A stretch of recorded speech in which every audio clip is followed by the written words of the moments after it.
God, this is gonna be a great video, isn't it?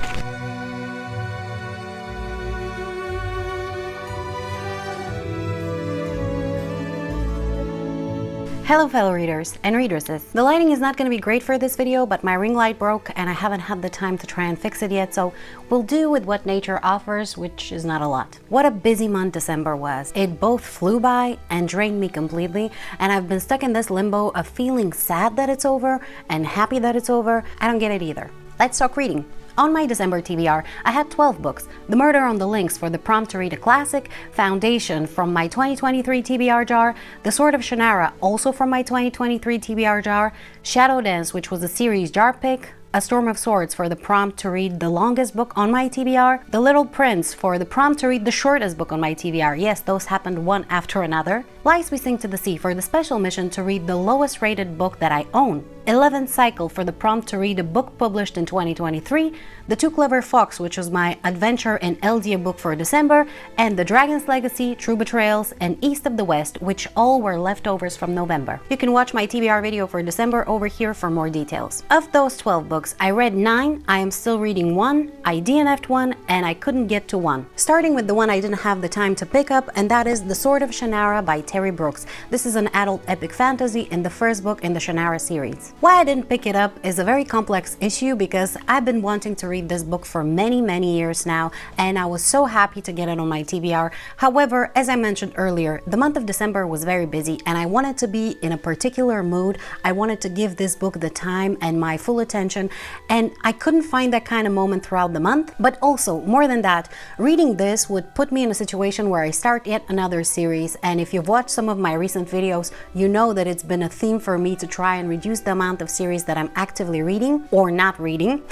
And I didn't want this one to be another series where I read the first book and then I take forever until I get to book 2. I wanted to get everything from this series because I suspect that it's going to be one of my favorite ones. As such, I decided to not read it for now and find a better moment in the future where I could focus on the entire series. Moving on to the book I DNF'd, and I want to clarify that this is only a temporary DNF. The book is The Dragon's Legacy by Deborah A. Wolfe. This is an adult epic fantasy and the first book in the Dragon's Legacy series. I started to read this book in November for the Library of Dragons readathon created by Ash from Books to Ashes, which I'm gonna link in the video description, and it's been 2 months I've been reading this book, and I'm using the word reading pretty liberally here because I haven't picked it up in like 3-4 weeks at all. And I've been finding all kinds of excuses as to why I'm not reading it. You know, there were too many made up words and too many named characters and all of that. And that is particularly funny because the majority of the books that I love have exactly those same characteristics, and it's never been an issue. So I started thinking about it and I realized that I'm just not in the mood for this book. It's not badly written, it's not a bad book or anything. It's just set in a desert for the moment and I'm not in the mood for it. I don't want to read it right now.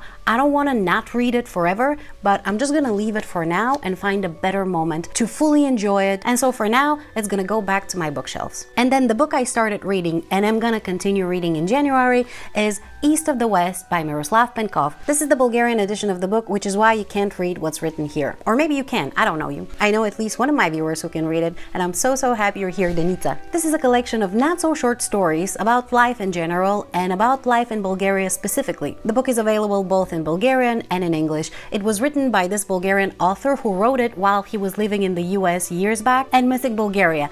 And I haven't read that much of the book because, let me tell you, I initially thought that these were gonna be satirical stories that were gonna make me laugh. And while there are some fun things about them, I started crying on page 1, right around here. How the author managed to find the perfect words to floor me within 2 paragraphs, I will never know, but I sobbed for like 45 minutes, and then every time I picked it up and on every other page I would cry again, but in a good way. It was therapeutic, you know? Sometimes you have these fears and these things you don't even know that are weighing on you, and when somebody puts them into words, you kind of get this release of tears. And it felt good to read something like that, but I'm gonna read this book very slowly because I can't read more than a few pages at a time, being that I'm a grown-up that has to participate in society and I don't want to be a broken mess for hours. But so far, it's very good. I'm not gonna say that I'm enjoying it, but I am so happy I am reading it. And every time I'm reading it, afterwards, I feel feel so much better. So if you can find it, I will highly recommend you give it a try. All that out of the way,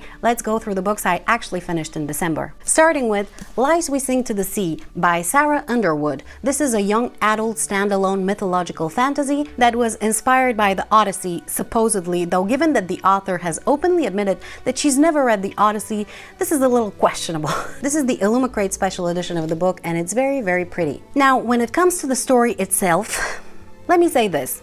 It is well written. The author knows how to write proper, beautiful sentences. It's just that the sum of those proper, beautiful sentences is aggressively mediocre. And this is not the first book recently that I noticed being picked up by traditional publishing and getting all this promotion and these beautiful special editions while being of such low substance. I'm telling you, traditional publishing industry these days is gonna pick up and publish whatever as long as it checks certain boxes, and sadly, none of these boxes appears to be story quality. It's all just a bunch of clickbait. And what makes it worse is that the majority of the people who rated this book low on Goodreads, of which there are many, didn't even mention any of this. They talked about things that have nothing to do with the book, like, ooh, the author is not Greek but benefits from Greek culture.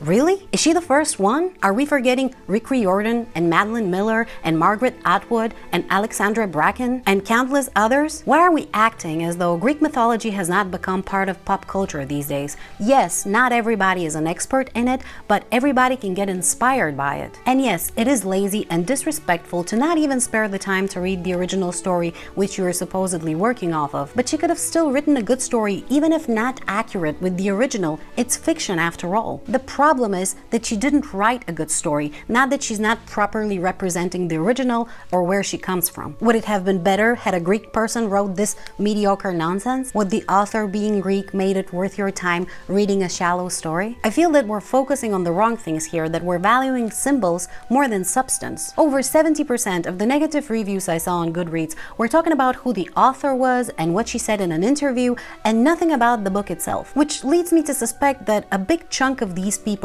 didn't even read the damn thing, which, considering that they're mocking her for not reading the original story, I find quite hypocritical. And don't get me wrong, I'm not excusing her laziness. I'm just saying that you can't criticize something in one breath and then go ahead and do the same thing in the next one. And I don't want to get into the whole thing with fake reviews because honestly, who cares? And you've probably already had enough of my rantings. To summarize, the book is well written when it comes to strictly handling the language, but boring and bland and lazy when it comes to the story itself. I will give it an extra point for the bold ending, but that's pretty much it. I gave it 2 stars. Well, that took a while, didn't it? Next, I read True Betrayals by Nora Roberts. This is an adult standalone contemporary romance with a heavy emphasis on familial relationships. We follow mainly Kelsey, who has just gone through a divorce and finds out that her mother, whom she thought dead for decades, is actually alive and just got out of prison where she served a sentence for murder. Kelsey is hurt and confused, understandably, but decides to answer her mother's invitation and try to repair the relationship. A big chunk of the book takes place in a Virginia farmhouse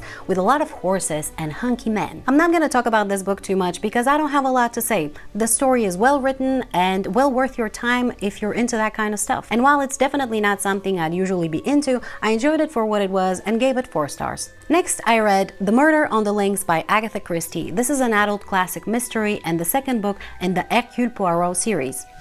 I needed some water. I don't have much to say about this book either. I love Agatha Christie's writing, I love this series, and this book was absolutely no exception. It was fairly short, but it managed to deliver on what it promised and more. It packed a lot of story and excitement, a few mysteries, and even some romance, which I'm starting to realize is part of a lot of the books from this series, and I find it quite a nice touch. So I gave it 5 stars, and I'm gonna continue with the series. Next, I read A Storm of Swords by George R.R. Martin. This is an adult grim dark political fantasy and the 3rd book in A Song of Ice and Fire series. I love this book, but I hate it so much. It features some of the worst moments you can read in fiction. And I don't know for the life of me why I keep on rereading this book and doing this to myself every time. But I did it again, and I'm likely to do it again in a few years. Some people you just can't help, and sometimes those people is you. Anyway, I loved it. I gave it 5 stars, and I think I'm gonna refrain from going to weddings for a while. If you read this, you know why.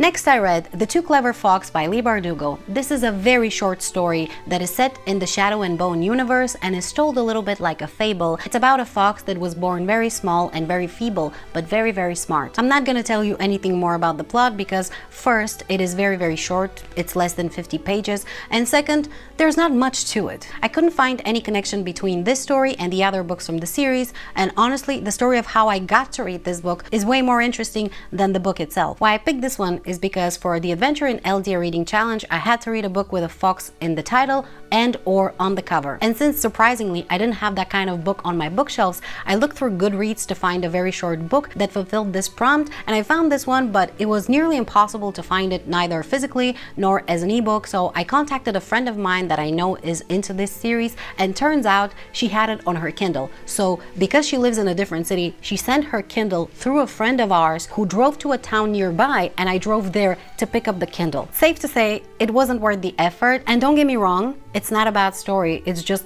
it wasn't that great or meaningful either. I gave it 3 stars. Next I read Shadow Dance by Julie Garwood. This is an adult romantic suspense and book number 6 in the Buchanan-Reynolds series, which is a series of standalone novels. We follow a tech lady and a bad boy who's a friend of her brother's, and while at a wedding he makes fun of her for being boring. And so when later on during this wedding a stranger approaches her with a mystery, she decides to take the opportunity to prove that she's adventurous. So she goes to a small town to investigate said mystery and gets entangled in a huge mess, and her brother's friend shows up to help her with it since he works for the FBI. Both of them are in their 20s, they're hot, there's sparks flying, there's a nice murder mystery, and Julie Garwood's lovely writing style makes it so easy to read. It's just a lot of fun. I gave it 4 stars and I highly recommend it if you're into this kind of books. Next we have 11th Cycle by Kian and Ardalan. This is a self-published grim dark adult fantasy and the first book in Mistland series. This book, I have so much to say, which is why I'm gonna film a separate book review, but here's a very abbreviated version of my thoughts. This book has an amazing, very original concept, very intriguing world, a very nice plot.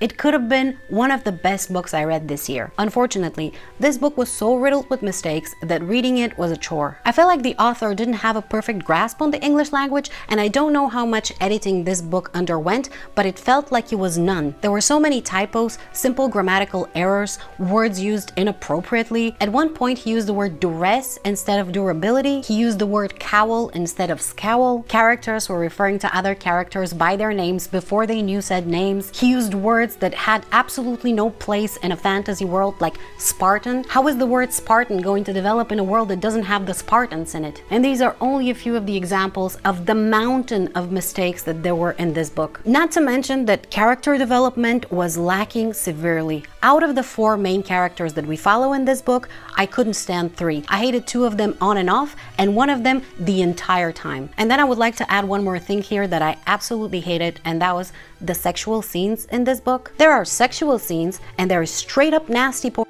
and this book featured the latter. And I'm not much for trigger warnings because I think in certain situations they do more harm than actually help, but there is one scene here that features a forceful sexual act combined with very severe body mutilation. And I'm not telling you what to read and what not to read, but keep that in mind because this scene stayed with me for days, and even today, weeks after I finished reading this book, it still pops into my head and makes me want to crawl out of my body. And while I'm not advocating censorship and I'm not telling people how to write their books, I have to wonder why.